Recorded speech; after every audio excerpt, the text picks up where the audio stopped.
لن تنالوا البر حتى تنفقوا مما تحبون، تم ہرگز نیکی کو نہیں پا سکتے جب تک کہ وہ خرچ نہ کرو جسے تم پسند کرتے ہو. یعنی محض زبانی جمع خرچ سے بات نہیں چلے گی، صرف یہ کہنے سے بات نہ بنے گی کہ ہم اللہ کے پیارے ہیں، بلکہ جب تک اس محبت کا ثبوت دینے کے لیے اپنی محبوب ترین چیزوں کو اس کے راستے میں نہیں دو گے، یہ بات درست نہ مانی جائے گی.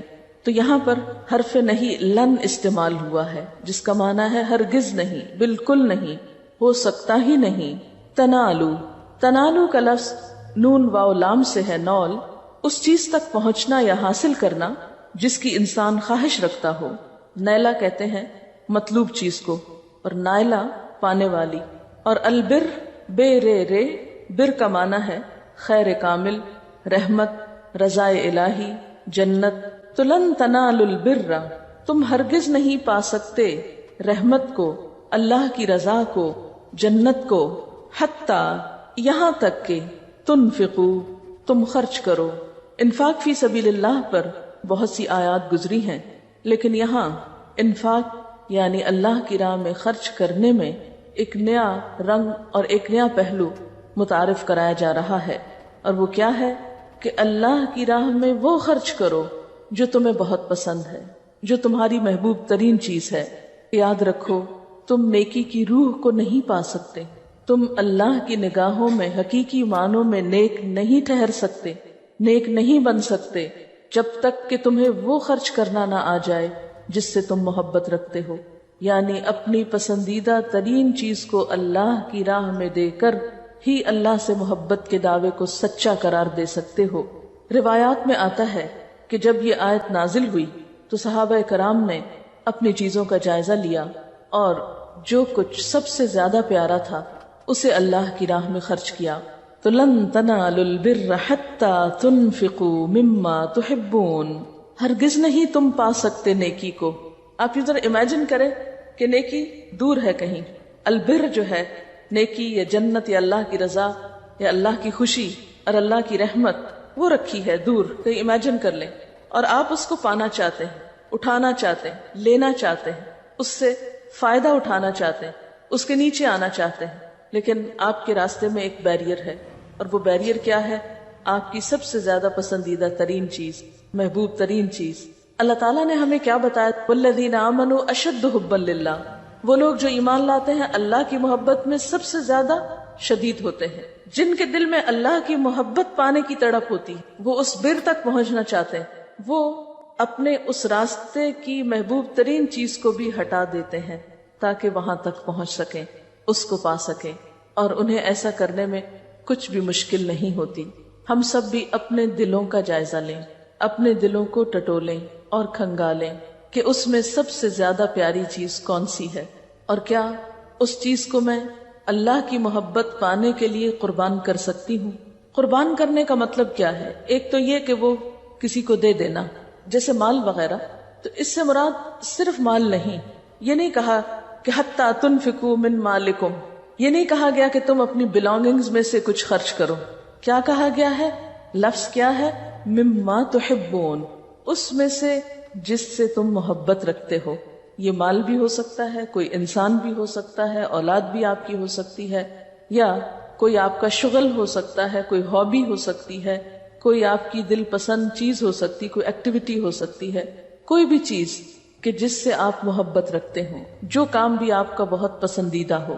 اور پسندیدہ چیز سے مراد ضروری نہیں کہ کوئی بہت قیمتی چیز ہو، کہ مثلاً آپ کو اپنی ہیرو کی ایک انگوٹھی بہت پسند ہے تو آپ سمجھے کہ جب تک میں یہ قربان نہ کروں اس وقت تک اللہ کی محبت نہیں پا سکتی.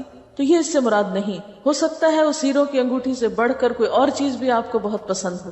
تو یہاں محبوب چیز کا مطالبہ کیا جا رہا ہے، قیمتی کا نہیں. اور بسا اوقات یہ بھی ہوتا ہے کہ جس انسان کے دل میں مال کی بہت محبت ہو، اس کے لیے مال ہی بہت قیمتی بھی اور پسندیدہ بھی ہو. تو ہم میں سے ہر شخص کو خود دیکھنا چاہیے. اور پھر آپ دیکھیے کہ اللہ تعالیٰ نے ہمیں ایسی آزمائش میں نہیں ڈالا کہ جس پر ہم پورے نہ اتر سکیں. یہ نہیں کہا گیا کہ جو کچھ پسند کرتے ہو سارے کا سارا ہی دے دو، بلکہ کیا کہا گیا؟ مما، اس میں سے جو. تو من یہاں بعض کے لیے ہے، یعنی اگر سارا نہیں اور بعض حصہ بھی دے دو گے، کچھ حصہ بھی دے دو گے تو اس سے بھی اصل مقصود پورا ہو جائے گا۔ اب ایک بات یاد رکھیے کہ جب آپ کسی کو بھی اپنی پسندیدہ چیز دیتے ہیں تو دینے کے بعد کیا نہیں کرنا ہوتا؟ احسان نہیں جتانا ہوتا، اس کا تذکرہ نہیں کرنا ہوتا، اس پہ واویلا نہیں کرنا ہوتا، کیونکہ بسا اوقات ہم کیا کرتے ہیں، کام کر بھی لیتے ہیں پھر اپنے آپ پہ ترس کھاتے رہتے ہیں، ہائے ہم بیچارے۔ تو ایسی چیزوں سے بھی خود کو روکنا ہے۔ اللہ کی راہ میں کچھ دے کر پھر اسے جتایا نہیں کرتے، پھر اس پر خود کو بہت مظلوم نہیں ثابت کیا کرتے، بلکہ خوشی خوشی دیتے ہیں، اور اس بات پر شکر ادا کرتے ہیں کہ اللہ کا شکر ہے جس نے موقع دیا، جس نے توفیق دی۔ یہ بھی تو ہو سکتا تھا کہ ہم اس راہ پہ نہ آتے، ہم اپنا یہ سارا مال، وقت، جوانی، صلاحیتیں، طاقتیں یہ کسی اور راہ میں لگا رہے ہوتے، اور اس کا نتیجہ معلوم نہیں دنیا میں بھی نکلتا یا نہیں، اور آخرت میں تو کچھ بھی نہ نکلتا۔ تو اللہ تعالیٰ جب ہمیں نیکی کی توفیق دے، جب ہمیں کچھ خرچ کرنے کی اپنی راہ میں صلاحیت دے، تو اس پر شکر بھی ادا کریں کہ اللہ تیرا شکر ہے تو نے توفیق دی۔ اور پھر مزید فرمایا وَمَا تُنْفِقُوا مِنْ شَيْءٍ، اور جو بھی تم خرچ کرو گے، کوئی بھی چیز، یعنی کسی بھی چیز میں سے، پوری یا تھوڑی یا آدھی یا کوئی بھی چیز، یعنی ضروری نہیں کہ مال، کوئی بھی چیز، فَإِنَّ اللَّهَ بِهِ عَلِيمٌ، تو اللہ تعالیٰ کو اس کا پتہ چل جاتا ہے۔ تم چھپا کر بھی دو، کسی کو پتہ نہ چلے، اسے پتہ چل جاتا ہے۔ اس میں آپ دیکھیے کہ اس آیت پر عمل آپ کیسے کر سکتے ہیں کہ جس چیز کی طرف آپ کو اٹریکشن معلوم ہو، جس چیز کی طرف آپ مائل ہونے لگے، یا جو چیز بھی آپ کے اللہ کے راستے میں حائل ہونے لگے، اس کو کٹ ڈاؤن کرنے لگے۔ مثلا ایک غذا آپ کو بہت پسند ہو سکتی، آپ کا دل چاہتا ہے کہ آپ ساری خود ہی کھا لیں، فوراً سوچیں یہی میرا امتحان ہے، کسی کے ساتھ ضرور شیئر کرنا ہے، ضرور کسی کو کچھ دینا ہے۔ بسا اوقات کیا ہوتا ہے، جو چیز ہم کو پسند نہیں ہوتی وہ تم کہتے ہیں چلو ہمیں پسند نہیں، کسی اور کے کام آ جائے۔ ٹھیک ہے، وہ بھی ہو سکتا ہے کہ جو آپ استعمال نہیں کر رہے، زائد از ضرورت ہے، قل العفو، دے دیجئے دوسرے کو، لیکن جو پسند آئے اسے چھپا کر نہ کھائیں، بچا کر نہ کھائیں کہ کسی اور کو نہ پتا چلے۔ اب یہ آپ کا اور اللہ کا معاملہ نا، کسی کو کیا پتا آپ کیا کھا رہے ہیں، کیا چھپا رہے ہیں، کسی کو کیا نہیں دے رہے، ہے نا؟ یہ تو آپ کا اور اللہ کا معاملہ، وہ دیکھ رہے۔ فَإِنَّ اللَّهَ بِهِ عَلِيمٌ، اس کو پتا چل جاتا ہے کہاں ڈنڈی مار رہے، کہاں کس چیز کی حرص۔ اور یہ بات اس لیے کہی گئی نا کہ ہم مسلمانوں کو اللہ کی ذات سے بڑھ کر کوئی چیز پیاری نہ رہے، کیونکہ ہمیں اللہ تک پہنچنا ہے نا، اور یہ ساری چیزیں رکاوٹ ہے راستے کی، جب تک یہ ہٹا نہیں پائیں گے وہاں نہیں پہنچ سکیں گے۔ لن تنالوا البر، منزل تک نہیں پہنچ سکتے، اس کو نہیں پا سکتے۔ اپنی انا قربان کرنا، اپنی غلطی کو مان لینا، عاجزی اختیار کرنا، شوق اور محبت کے ساتھ نیکی کرنا، پسندیدہ چیز دینا، یہی وہ اسپرٹ آف اسلام ہے، یہی روح ہے اسلام کی، یہی دنیا میں انسان کو حقیقی مسلمان بنانے میں مددگار طرز عمل ہے کہ مومن کا دل بخل سے، حرص سے، حسد سے، بغض سے، نفرتوں سے پاک ہو جائے۔ کیونکہ جب دنیا کی محبت دل میں آتی ہے نا تو انسانوں کی نفرت آنے لگتی، سارے جھگڑے فساد ہی اس پر۔ جب آپ اپنی پسندیدہ چیز دے دیں گے تو جھگڑا ہی ختم ہو جائے گا۔ تم اللہ کی رحمت کو، اس کی جنت کو، پوری پوری نیکی کو، نیکی کی روح کو، نیکی کے جامع تصور کو، نیکی کی حقیقت کو اس وقت تک نہیں پا سکتے جب تک کہ کیا نہ کرو، حتی تنفقوا، یہاں تک کہ تم خرچ نہ کرو۔ کیا؟ مما، اس میں سے جو۔ من یہاں تبعیض کے معنوں میں ہے، بعض کے معنوں میں ہے، یعنی بعض وہ چیزیں، ساری نہیں، بعض، چند، فیو یا سم۔ مما، اس میں سے جو، تحبون، تم محبت رکھتے ہو، تم پسند کرتے ہو، جن کو تم چاہتے ہو، جب تک ان کو خرچ نہ کر ڈالو اللہ کے راستے میں، اس وقت تک تم نیک کہلانے کے مستحق نہیں ہو، جنت میں جانے کے قابل نہیں ہو۔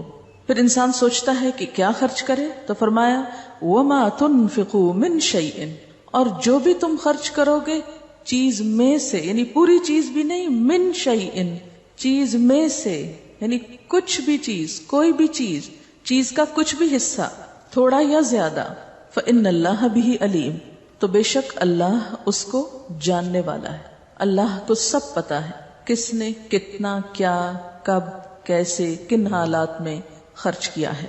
اس بات کی فکر نہ کرو کہ تمہارے دینے کی کسی کو خبر نہیں ہوئی یا کسی نے اس پہ تمہاری تعریف نہیں کی، نہیں، جس کے نام پر تم دے رہے ہو اس کو پتا چل چکا ہے۔ سب سے پہلی بات تو یہاں پر ہم کو یہ سمجھنی ہے کہ خرچ کرنے سے مراد کیا ہے۔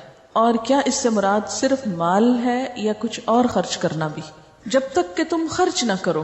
تنفقو کا لفظ روٹ کیا ہے اس کا؟ نون فے قاف، نفق. نفق کس کو کہتے ہیں؟ ٹنل کو، سرنگ کو. ایک طرف سے ایک چیز جاتی ہے اور دوسری طرف سے نکل جاتی. اگرچہ اس کا معنی مال خرچ کرنا ہی ہوتا ہے، لیکن کوئی بھی چیز اللہ کے راستے میں دینا وہ انفاق کہلاتا ہے. جو بھی چیز آپ پوزیس کرتے ہو. اب آپ دیکھیے کہ کیا کچھ آپ پوزیس کرتے ہیں یا جن چیزوں سے آپ محبت رکھتے ہیں، جن کو اپنا کہتے ہیں، جن کو اپنا سمجھتے ہیں، کیا کچھ بتائیے؟ مال، اولاد اور وقت، کوئی بھی ہنر، سکلز، وہ چیزیں جن سے ہم محبت رکھتے ہیں. یعنی اس کا ٹاپک یہ ہوگا وہ چیزیں جن سے ہم محبت رکھتے ہیں. سب سے پہلے تو جان. سب چیزوں سے بڑھ کر تو انسان کو اپنی جان پیاری ہوتی ہے نا. پھر جان میں انکلوڈڈ ہے کیا؟ انسان کی ذاتی جتنی بھی صلاحیتیں ہیں وہ سب ٹائٹل اس کا ہو جائے گا. مثلا انسان کو اللہ نے اگر عقل دیا ہے، شعور دیا ہے، احساس دیا ہے، جوانی، پھر اسی میں نیند بھی آ جاتی ہے، اسی میں اور دلچسپیاں، شوق، وہ سب کچھ جو آپ کی جان سے متعلق ہے، یعنی جس میں آپ کی جان انوالو ہے یا جو آپ کے جسم اور جان سے ریلیٹڈ ہیں. ٹھیک ہے نا. جان کے بعد اولاد، پھر مال. مال میں کیا کچھ شامل ہوتا ہے؟ انسان کے پاس مال کی کتنی قسمیں؟ مثلا مال مویشی، جانور وغیرہ جو ہوتے ہیں، جیسے گھوڑے، غلام، زمینیں، جائیدادیں، کاروبار، دکانیں، یہ قسمیں ہیں نا اس کی. کیونکہ خالی مال ہم بولتے ہیں تو کوئی سمجھ نہیں آتی کہ کیا مراد ہے. بس مال مال ہے. اٹس ناٹ اونلی منی، وہ سب کچھ جو مال سے خریدا جاتا ہے. ٹھیک ہے. رشتہ دار، برادری، کنبہ، قبیلہ، خاندان، مال کی لسٹ میں کچھ چیزیں. زیورات، بینک بیلنس، لباس. مال میں گھر اور گھر کا سامان سارا، رکھ رکھاؤ، دیگر اشیاء. دیگر اشیاء میں پھر آپ بے شک جو جل چاہے مسلینیس میں سب ڈال دیں جو اوپر نہیں فٹ ہوا. اس میں گاڑی وغیرہ آ جائے گی. یہ تو ایک عمومی فہرست ہے نا. اس میں کمی بیشی ہو سکتی، کسی کو ایک چیز زیادہ پیاری ہو سکتی، کسی کو دوسری زیادہ محبوب ہو سکتی. آیت دوبارہ پڑھتی ہوں. لن تنالوا البر حتى تنفقوا مما تحبون، ان چیزوں میں سے جن سے تم محبت رکھتے ہو، جب تک ان میں سے خرچ نہ کرو، ان میں سے نہ دو، اس وقت تک اللہ کی محبت حاصل نہیں ہو سکتی. تم نیک نہیں کہلا سکتے. بر کس کو کہتے ہیں؟ نیکی کو. تم نیکی کو پا نہیں سکتے. یہ تو بالکل ایسے ہی نا کہ جیسے کسی اونچی جگہ کوئی چیز رکھی ہوئی ہو. مثلا یہ بلب لگا ہوا ہے تو میں آپ سے یہ کہوں کہ تم اس وقت تک بلب نہیں اتار سکتے جب تک اس میز پہ نہ چڑھ جاؤ. تو میز پہ چڑھنا اگرچہ ایک مشکل کام ہے، لیکن اس پہ چڑھے بغیر وہ ہاتھ نہیں آتا. آپ نیچے کھڑے ہو کے 100 تمنا کرے کتنا خوبصورت ہے، کتنا اچھا ہے، یا یہ کہ فیوز ہو چکا ہے اور اسے اتارنا ہے تو میں اتار لوں، اچھلیں کودیں، کچھ کریں، سوچتے رہیں، تمنائیں کریں، خیالی پلا پکائیں، سب کریں، لیکن جب تک چڑھ کے اتاریں گے نہیں آپ بلب پا نہیں سکتے. تو یہاں اللہ تعالیٰ فرماتے ہیں لن تنالوا البر، پا سکتے ہی نہیں ہو، ہرگز نہیں پا سکتے، ہرگز نہیں حاصل کر سکتے جب تک کہ خرچ نہ کرو اس میں سے جس سے تم محبت رکھتے. اپنی محبوب چیزوں میں سے، اپنی پسندیدہ چیزوں میں سے جب تک نہ نکالو. کیونکہ عام طور پر خرچ کرتے وقت اگر ہم اپنی نفسیات دیکھیں تو کیا دیتے ہیں؟ عموماً جب آپ کسی کو کچھ دینے لگتے ہیں تو کیا نکالتے ہیں؟ اپنے آپ سے پوچھئے کیا دیتے ہیں؟ عمومی طور پر ہم سوچتے ہیں ہم غریبوں کو دے رہے ہیں، ٹھیک ہے نا، اور عموماً غریبوں کو ہی دیا جاتا ہے. تو جب غریب کو دینے کی باری آتی ہے تو ہم سوچتے ہیں غریب کا تو اس سے بھی کام چل جائے گا، ٹھیک ہے، چلے اس کا چل گیا کام، لہذا کافی ہے اور ہم نے بہت نیکی کا کام کر لیا. روکھا سوکھا، ٹوٹا پھوٹا، بچا کھچا دے کر. ایک طرف لکھیے مما تحبون اور اکول لکھیے روکھا سوکھا، بچا کھچا، ٹوٹا پھوٹا. ٹوٹے پھوٹے سٹول پہ چڑھ کے تم ستارے نہیں توڑ سکتے، ستارے نہیں لا سکتے. اس کے لیے مضبوط چیز پہ چڑھنا ہوگا، محبوب ترین چیز کو قربان کرنا ہوگا. لن تنالوا البر حتى تنفقوا مما تحبون. اس کا یہ مطلب نہیں کہ آپ بچا کھچا دے نہیں سکتے، وہ تو دے سکتے ہیں، دے دیں، نکال دیں، کل العفو، جو نہیں ضرورت نکال دو، لیکن صرف اس کے نکالنے سے نیک نہیں بن سکتے جب تک محبوب ترین چیز میں سے کچھ نہ نکالو. سارا نہیں، کچھ. من شیئن، دونوں دفعہ من آیا ہے. مما تحبون میں بھی من چھپا ہوا ہے اور وما تنفقوا من شیئن یہاں بھی من ہے. اس سے کیا پتا چلتا ہے؟ اللہ تعالیٰ کو پتا تھا کہ ہم کس قابل. اس لیے اس نے پوری چیز بھی نہیں مانگی, کہا اس میں سے کچھ ہی نکال دو, من, بعض, کچھ. اچھا ایسا کیوں کہا گیا, ایسا کیوں کہا گیا؟ نیک بننے کے لیے اس چیز کی شرط کیوں لگائی گئی, بتائیں گے آپ؟ البر کو آپ دیکھیں نا کہ بر نہیں پکڑ سکتے, بر کو نہیں پا سکتے, تو بر پانے کے لیے کچھ قیمت دینی پڑے گی, بل پے کرنا پڑے گا, محبت کی قیمت چکانی پڑے گی. اللہ سے محبت کا دعویٰ کرتے ہیں نا, پیچھے پڑ چکے ہیں, والذین آمنوا اشد حبا للہ, دعویٰ کر لیا ہم نے. اس دعوے کو پار چڑھانے کے لیے اب کچھ خرچ کرنا ہوگا. اچھا آپ دیکھیے کہ جس سے بھی ہم محبت کرتے ہیں تو ہمارا رویہ کیا ہوتا ہے, ہم پھر اس کو اپنی ذات پر ترجیح دینے لگتے ہیں کہ نہیں. مثلا ماں اپنے بچے سے محبت کرتی تو پھر کیا کرتی, اپنی ذات پر اس کو ترجیح دیتی, یعنی خود سیکریفائس کر کے اسے کیا کرتی ہے, پریفرنس دیتی. خود نہیں سوتی اس کو سلاتی رہتی ہے, جب تک وہ نہ سوئے خود نہیں سوتی, ہے نا. اسی طرح جب چھوٹے بچے ہوتے ہیں, جب خود نہیں کھا پی سکتے تو پہلے ماں اس کو کھلاتی, سلاتی, یہ کھا لے پھر میں آرام سے کھاؤں گی. وہ روتا ہے, سب کام چھوڑ دیتی, پہلے اس کو اٹینڈ کرتی. یہ سب کچھ کیوں؟ اس لیے کہ محبت ہے نا. ہم نے بھی اللہ سے محبت کا دعویٰ کیا, اب اللہ تعالیٰ ہمارا دل دیکھ رہے ہیں, ہمیں جانچ رہے ہیں, پرکھ رہے ہیں. کون؟ میرے نام پہ, میری خاطر, میری خوشی کے لیے ان چیزوں کو اپنے سے جدا کر سکتا ہے جو اس کو بہت پسند ہے, میری خاطر. کیونکہ ہر وہ چیز جس سے ہم محبت رکھتے ہیں نا, وہ ایک طرح سے اللہ کے مقابل آ جاتی ہے, پتہ ہے آپ کو.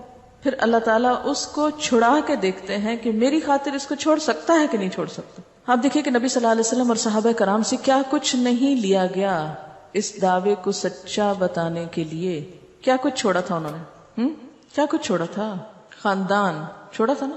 کتنے ہی لوگ جب مسلمان ہوئے تھے تو انہیں خاندان چھوڑنا پڑا تھا, یا خاندان والوں نے ان کو چھوڑ دیا تھا. گھر وطن جب ہجرت کی تھی, حضرت ام سلمہ کیا چھوڑا تھا انہوں نے؟ شوہر, بچہ. کیوں جا رہی تھی ہجرت کر کے, اتنی ظالم ماں, ایسا بھی کیا اسلام ہے؟ حضرت آسیہ, حضرت ہاجرہ. اچھا ہم دیکھتے ہیں کہ اکثر لوگ حضرت عائشہ کو, حضرت خدیجہ کو, حضرت فاطمہ کو بہت آئیڈیلائز کرتے ہیں. میں حضرت ہاجرہ کو آئیڈیلائز کرتی, مجھے ان کی قربانی بہت بڑی لگتی. کس طرح ان کے شوہر نے کہا بچے کو لے کے اس صحرا میں, ہم نے چونکہ یہاں ایک اللہ کا گھر بنانا ہے اور یہاں حج کی جگہ بنے گی, اور بس تم رہو دونوں اور اس کو آباد کرو, بس دونوں رہو. کتنی بوریاں گندم چھوڑ کے آئے تھے, کیا کھانے کو چھوڑ کے آئے تھے, کیا چیزیں رکھ کے آئے تھے ان کے لیے.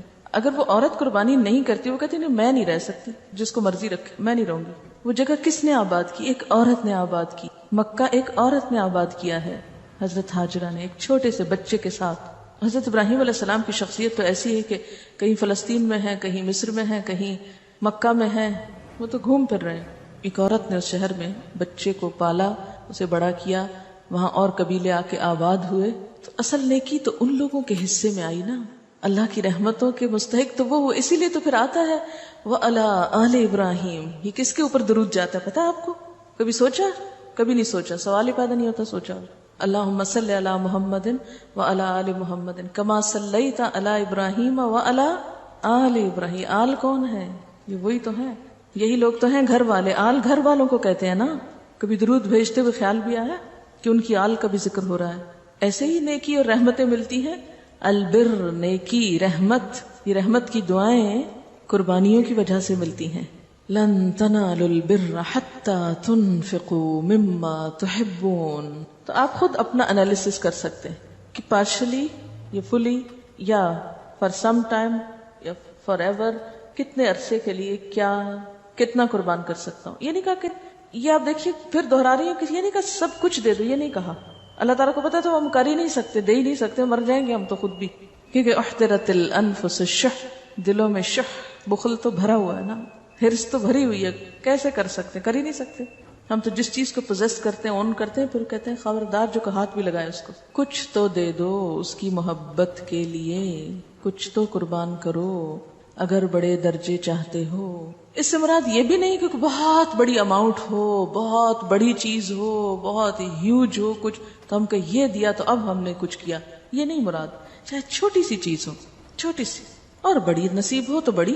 مثلا انصار میں حضرت ابو طلحہ رضی اللہ تعالیٰ عنہ کے سب سے زیادہ باغ تھے, زمیندار تھے, یعنی ان میں سے بیرحا کا باغ آپ کو سب سے زیادہ محبوب تھا. یہ مسجد نبوی صلی اللہ علیہ وسلم کے سامنے تھا. اب بھی کبھی آپ جائیں تو آپ دیکھیں سڑک پار کر کے سامنے والی سائڈ پر جو جگہ ہے وہاں پر تھا. آپ اس باغ میں جایا کرتے تھے, وہاں کا عمدہ اور میٹھا پانی پیا کرتے تھے. کوئی باغ اچھا اسی وقت ہوتا ہے جب اس کا پانی اچھا ہوتا ہے, تو آپ پانی پینے جاتے. جب یہ آیت نازل ہوئی تو ابو طلحہ نے حضور صلی اللہ علیہ وسلم سے عرض کیا کہ میری ساری جائیداد میں سے بیرہا کا باغ مجھے بہت پیارا ہے, میں اس باغ کو اللہ کی راہ میں صدقہ کرتا ہوں اور اس سے ثواب اور اللہ کے ہاں ذخیرے کی امید رکھتا ہوں. آپ جہاں مناسب سمجھیں اسے استعمال کریں. آپ صلی اللہ علیہ وسلم نے فرمایا بہت خوب, یہ مال تو بالآخر فنا ہونے والا ہے, یہ تو چلا ہی جائے گا, تم خود نہیں دو گے, لے لیا جائے گا ایک دن. ایک دوسری روایت میں ہے کہ مال تو بہت نفع دینے والا ہے, یعنی ایک اور روایت کے الفاظ کیا کہتے ہیں کہ بہت ہی نفع مند باغ ہے, اس سے تو اتنا پھل آتا ہے. ایک ہوتا نا ایک پیس آف لینڈ, مگر اس سے کچھ اگتا نہیں, کچھ بنا نہیں, کچھ نہیں, بس پیس آف لینڈ ہے. مگر یہ تو اگا ہوا باغ ہے, اس کی قدر تو اس سے پوچھیں جس کسی کا باغ ہو اور پھلدار باغ ہو. پھر فرمایا اچھا تم ایسا کرو, اپنے غریب رشتہ داروں میں بانٹ دو. ابو طلحہ کہنے لگے بہت خوب یا رسول اللہ صلی اللہ علیہ وسلم, میں ایسا ہی کرتا ہوں, آپ جیسے کہیں گے ویسے ہی کر دوں گا. چنانچہ یہ باغ حضرت ابو طلحہ نے اپنے رشتہ داروں اور چچا زاد بھائیوں میں بانٹ دیا.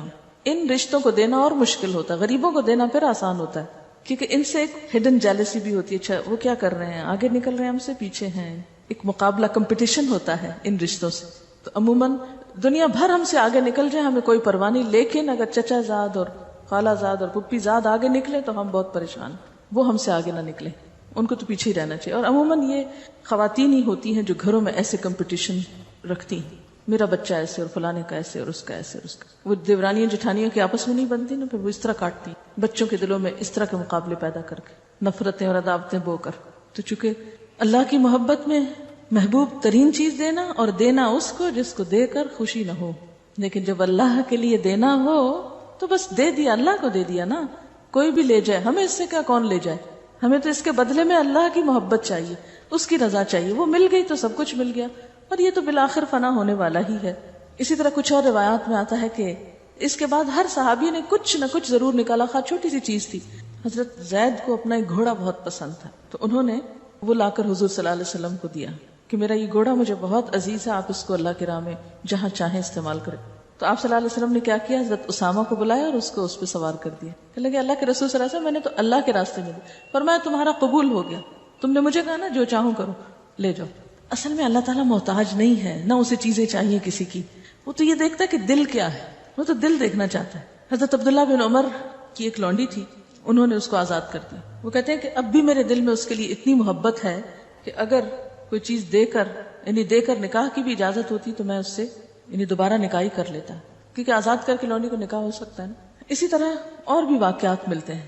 دراصل یہ عمل کیا ہے, اللہ کے ساتھ اپنی محبت کو سچا بتانے کا. اللہ تعالیٰ آپ نے کہا, میں نے کر لیا, اس لیے کر لیا کہ آپ سے بڑھ کر مجھے کوئی بھی چیز عزیز نہیں, آپ چاہیں تو میں کسی بھی چیز کو چھوڑ سکتا ہوں. ہم سب کو بنیادی طور پر اللہ تعالیٰ نے بنایا کس لیے ہے. جب ہمارے ذہن میں یہ چیز واضح ہو جائے گی تو ہماری ہر چیز اپنی جگہ پر آ جائے گی. جب تک کوئی چیز اپنی جگہ پر نہ ہو صحیح کام نہیں کرتی.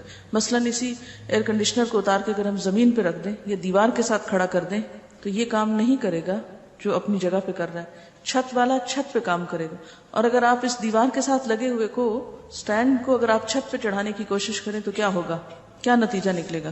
اگر ٹیوب لائٹس آپ چھت سے اتار کے ستونوں کے ساتھ لگا دیں کیا ہوگا, روشنی اس طرح نہیں ملے گی. آپ صلی اللہ علیہ وسلم ایک خطبہ دے رہے تھے تو 3 لوگ اندر آئے, تو ان تینوں نے کیا کیا تھا, تینوں کا طرز عمل مختلف تھا. پہلے نے کیا کیا تھا, آگے آ کر آپ کے قریب بیٹھ گیا, دوسرا کہاں بیٹھا, پیچھے بیٹھ گیا, اور تیسرا تو آپ نے کیا فرمایا تھا. تینوں کے بارے میں جب آپ خطبہ ختم کر چکے تو تینوں کے عمل پر آپ نے اپنی رائے دی کہ ان تینوں کا اب کیا معاملہ ہے. یہ جتنی بھی باتیں ہم نے کی ہیں سنی سب نے ہیں, عمل سب کا مختلف ہوگا, اس لیے انجام بھی ہر ایک کا الگ الگ ہوگا. یہ نہیں ہو سکتا کہ ہم اپنی منمانی کریں اور انجام پھر ہماری ہی مرضی کے مطابق ہو, یہ نہیں ہو سکتا, یہ پاسبل ہی نہیں. وہ وہی ہوگا جو آپ کر رہے ہیں. تو اس لیے اپنے کرنے پر غور و فکر کی ضرورت ہے, کیونکہ آج تک ہمیں یہی سمجھ نہیں آتی کہ ہمیں کرنا کیا ہے اور کیسے کرنا ہے, یا ہمارا مقام کیا ہے, یا ہماری زندگی کا مقصد کیا ہے, یا اللہ نے ہمیں اس پلانٹ پہ اتارا کیوں ہے, اس دنیا میں بھیجا کیوں. جب تک یہ مقصد سمجھ نہیں آئے گا کوئی بھی ایفرٹ آپ کی صحیح ڈائریکشن پر ہوگی نہیں. اور جس پہیے کی ڈائریکشن صحیح نہ ہو، چاہے وہ کتنا ہی چل رہا ہو، وہ گاڑی کسی منزل پہ نہیں پہنچتی. جس کا پہیہ تو چل رہا ہو لیکن صحیح ڈائریکشن پہ نہ چل رہا ہو. ہم سب کی زندگی کا مقصد جس نے ہمیں بنایا اسی نے بتا دیا کہ وَمَا خَلَقْتُ الْجِنَّ وَالْإِنسَ إِلَّا لِيَعْبُدُونِ، میں نے جن و انس کو اس لیے بنایا ہے کہ وہ میری عبادت کرے. لہٰذا ہماری زندگی کا مقصد کیا ہے؟ کیا مقصد ہے؟ عبادت ہے. اللہ کی عبادت، اس کی رضا، اس کی اطاعت، اس کی بندگی، اس کی پرستش، اس کی یاد. تو اس کا مطلب ہے کہ ہم ہر وقت عبادت کیا کریں، مسجد میں بیٹھے رہا کریں، نہ کچھ کھائیں، نہ پیئیں، نہ سوئیں، نہ کسی سے ملیں، نہ جلیں، نہ خرید و فروخت کریں، نہ شادی کریں، نہ بچے پیدا کریں، نہ ان کو پالیں، نہ پڑھائیں، نہ اسے کسی ٹھکانے لگائیں ان کو، بس عبادت کیا کریں. اسی لیے بنایا گیا ہم کو. یہ کام کون کر رہا ہے؟ فرشتے کر رہے ہیں، ہمیں اس لیے نہیں بنایا گیا. پھر کیا اس بات میں کنٹراڈکشن نہیں کہ ابھی تو کہا جا رہا ہے کہ عبادت کے لیے بنایا گیا اور پھر کہا جا رہا ہے کہ یہ بھی نہیں صرف کرتے رہنا، کچھ اور بھی کرنا ہے. عبادت کا مقصد صرف نماز اور تسبیح نہیں، عبادت دوسرے طریقوں سے بھی ہو سکتی ہے. یعنی عبادت کے دو طریقے ہو سکتے ہیں، ٹھیک ہے.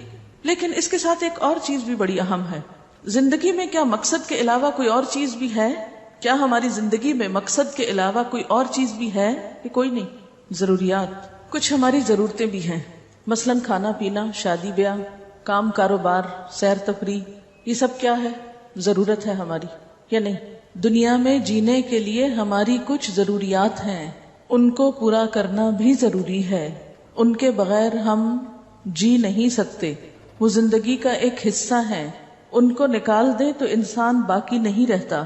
تو انسان کو ضروریات بھی پوری کرنی ہے لیکن ساتھ ہی اپنی زندگی کا مقصد بھی پورا کرنا ہے.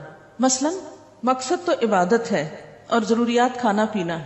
ہماری مشکل کیا ہے؟ ہم کس کنفیوژن کا شکار ہیں؟ ہم کہاں غلطی کر رہے ہیں؟ ہم نے ضروریات کو مقصد زندگی بنا لیا. ہم نے ضروریات کو کیا بنا لیا؟ زندگی کا مقصد. کوئی کھانے کے لیے جی رہا ہے تو کوئی شادی کے انتظار میں جی رہا ہے، کسی کے ذہن پہ کاروبار کی دھن سوار ہے، کوئی سیر و تفریح کو اپنی زندگی کا مقصد بنائے ہوئے. ضروریات جب حد سے بڑھتی ہیں تو اس میں ایک اور چیز شامل ہو جاتی ہے اور وہ ہے خواہشات. کچھ چیزیں ضرورت ہیں اور کچھ چیزیں خواہشات ہیں.